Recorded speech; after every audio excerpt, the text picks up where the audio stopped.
ఐదవది అష్టమి తిథి, అదే 5వ రోజు ఆ, అష్టమి తిథి.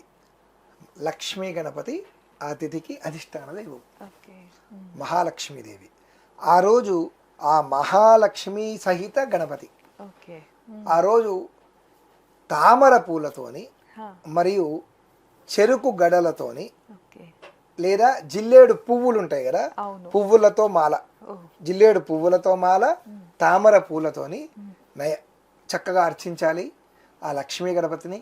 అలానే చెరుకు గడలతో గణపతికి నైవేద్యం పెట్టడము, చెరుకు రసంతో పాయసం వండి ఇది చేయడము. ఇలా చేయడం వల్ల ఆ మహాలక్ష్మి గణపతి అనుగ్రహం వల్ల ఆర్థిక పరమైనటువంటి ఇబ్బందులు అన్నీ తొలగిపోతాయి. ఫైనాన్షియల్ ప్రాబ్లమ్స్ ఏమైనా ఉన్నా అవన్నీ కూడా క్లియర్ అయిపోతాయి.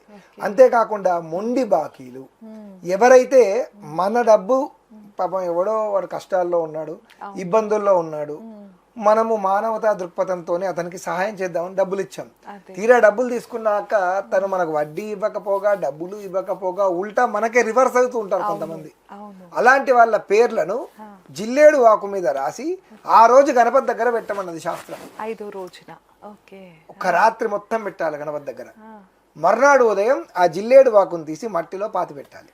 ఓకే ఆ, ఇలా చేస్తే ఎంత పెద్ద మొండి బకాయి అయినా కానీ వసూలైపోతుంది. అవునా గురుగారు ఓకే. ఖచ్చితంగా వాడు ఇయ్యాల్సిందే, మ్మ్. లేకపోతే వాళ్ళ పతనం స్టార్ట్ అవుతుంది.